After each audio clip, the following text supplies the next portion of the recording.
Alright, so what we're going to talk about is something I've been thinking about ever since the trailer and since Jack Frags and Matimio came out with their details of the game, mainly the class system, which is similar to previous Battlefields, but it's definitely been changed. And I also want to go over the weapons that some of these classes might have. Some of the weapons. I mean, there's a lot of weapons in World War One. So everyone says that there's going to be no variety. Oh, I beg to differ. I really beg to differ.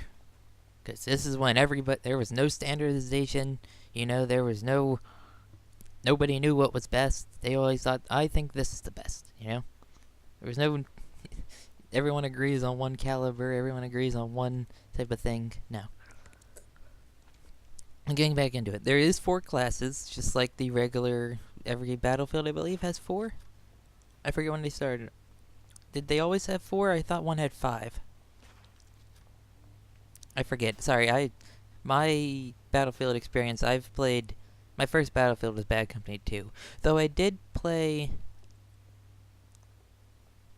I think, Battlefield 2 over my friend's house one time. But my first Battlefield I ever bet was Bad Company 2. So yeah, let's get into the classes. There's 4 classes, like I said. The first one's called Assault. And in their videos, both of them said they're going to be using SMGs. This struck me as very weird.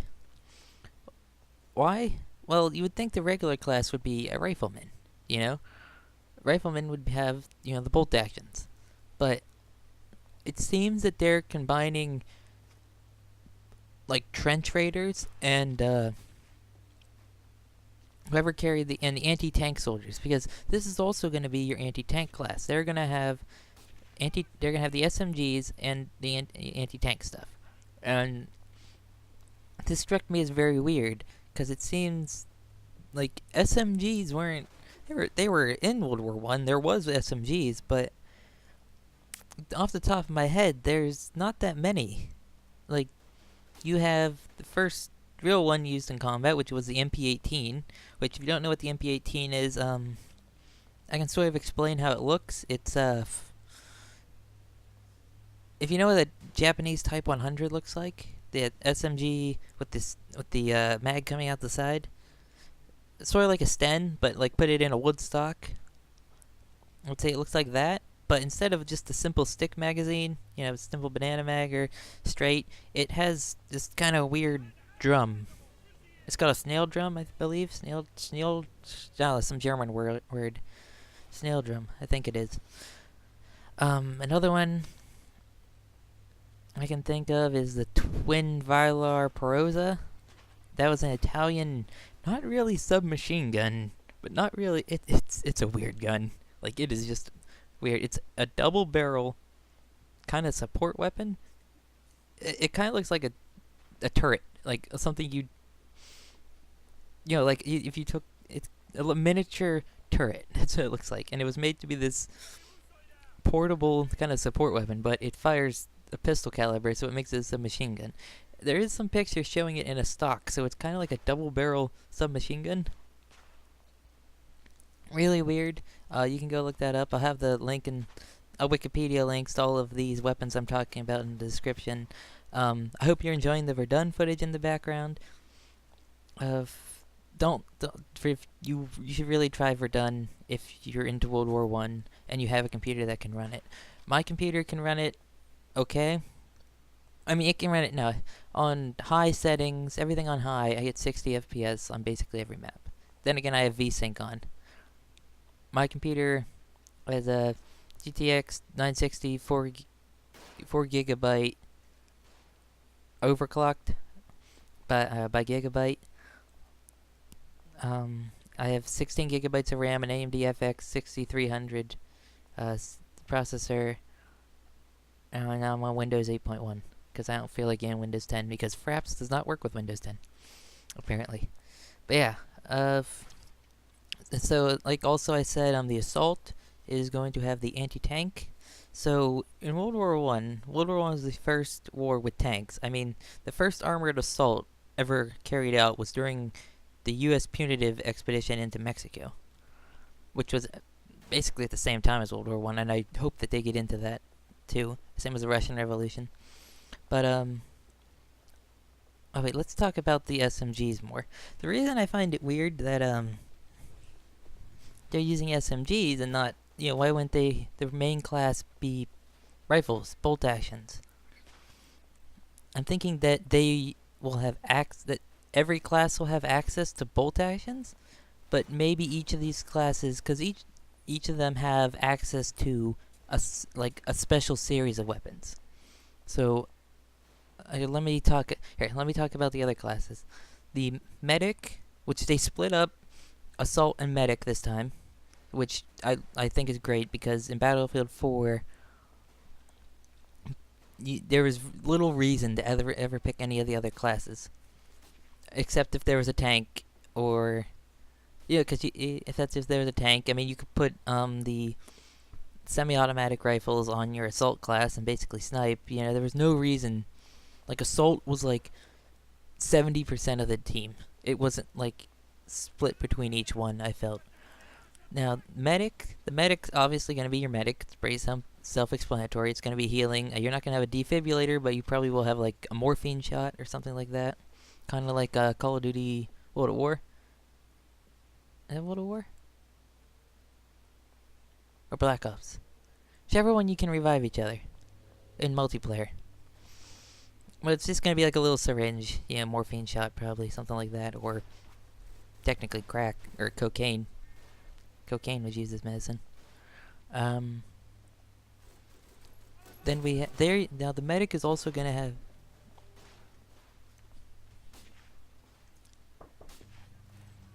As I was saying, the medic is going to have semi-automatic rifles, which I find kind of weird because you would think. I don't know. It's just kind of weird to give the medic semi-automatic firearms, and that's another thing. It's like there are very few semi-automatics during World War One. I mean, France issued one, but I mean they issued a lot of this one, so it's kind of weird that they would put this in. There was also, I guess you could consider the artillery Luger a semi-automatic rifle. The Mondragon wasn't really used that much. It was kind of like a rear line kind of crap thing. What else did we have? British had the Farquhar Hills rifle. If you don't know what the Farquhar Hills rifle, Forgotten Weapons has a video on it. It's just really big, like semi-automatic rifle with like a drum mag. It's like really cool looking, honestly. Yeah, not that you could probably ever own one because they're probably so expensive.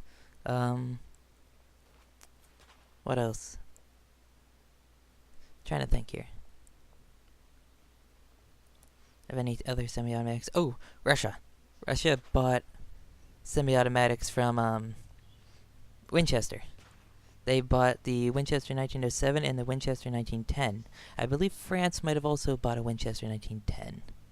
I'm not sure. I'll have to look on Wikipedia. I guess you can consider a Mauser broom handle with a shoulder stock as a rifle. Not really a rifle, just a pistol with a stock. That's considered a rifle under U.S. law. But yeah,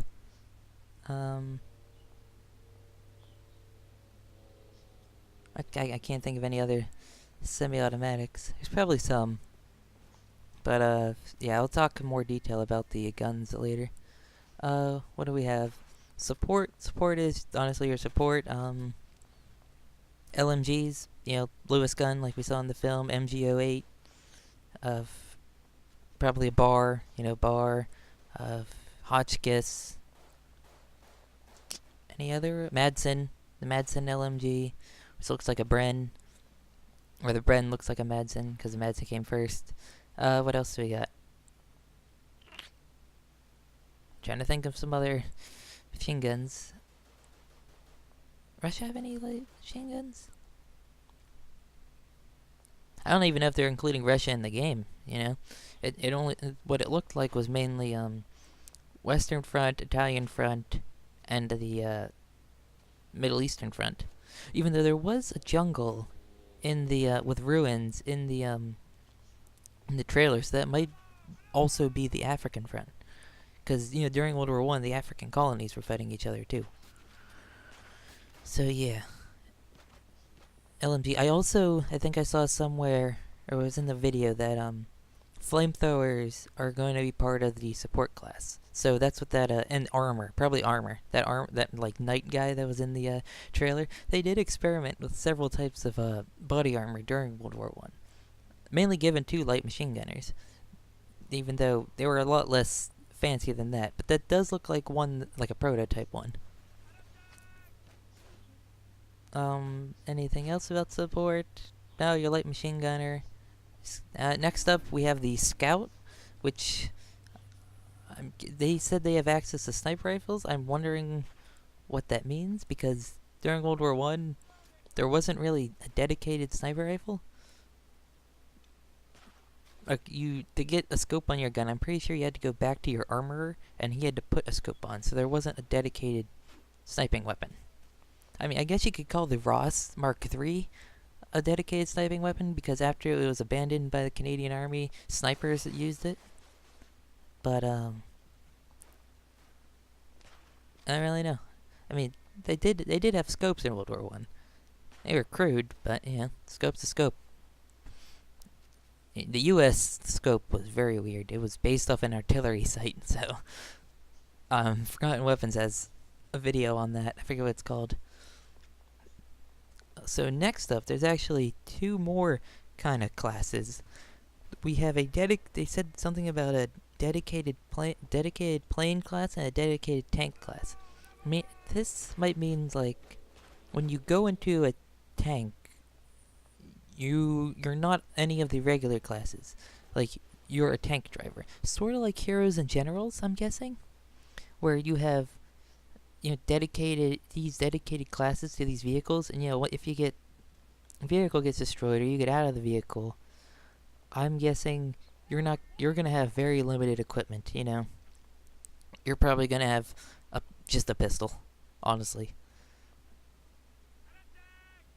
I don't know how many rounds of that pistol. I'm guessing you're just gonna have a pistol. Or the plane, the dedicated pilot class.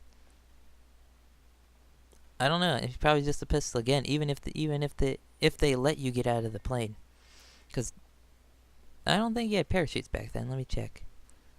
Let me Google that real fast.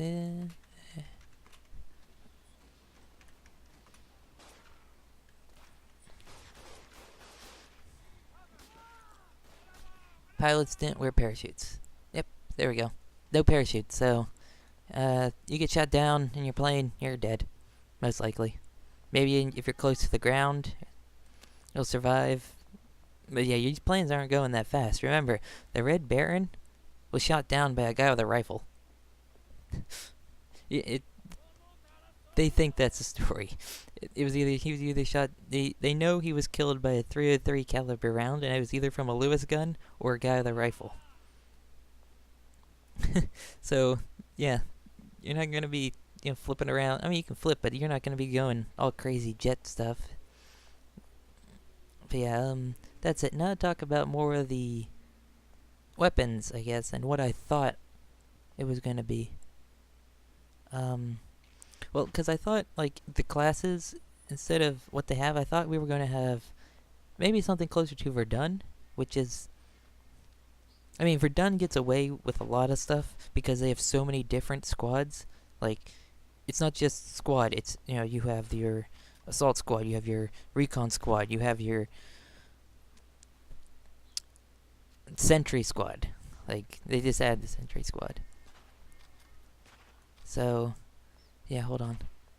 Alright, so now to talk about the weapons. Like, more of the weapons. So, and how I thought the classes were going to be set up. Like, I thought it was going to be maybe, like, rifleman, support, grenadier. Well, grenadier and support could be mixed into one, but maybe medic. Yeah, medic. And instead of scout or sniper, I thought they were going to do maybe an officer. Because that's how Verdun does it. Verdun, you have... every squad has an officer. or a sergeant in I think in the case of the American squads. But basically these people are the ones who are going to be calling in the in Verdun. Each officer has a special ability. Some call in recon planes, some call in mortar barrages or artillery if you level up enough. Um, some can call in gas, some can call in smoke screens.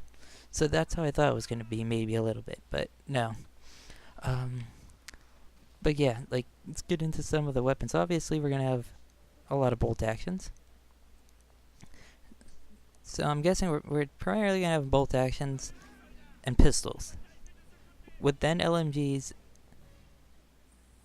then semis, and then some other stuff, which you might be weird. But one thing I didn't see in the trailer is Russia, and I don't know if they're gonna put Russia in, because even though Russia is very important to World War One, because Russia used a lot of different weaponry during World War One.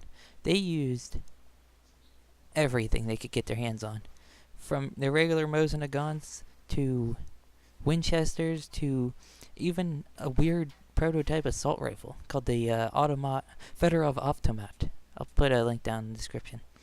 But it's a very weird gun. Only very small numbers were issued, but it basically was an assault rifle for World War One. Another thing is, I said the Winchesters, Winchester lever actions. These were Winchester 1892s.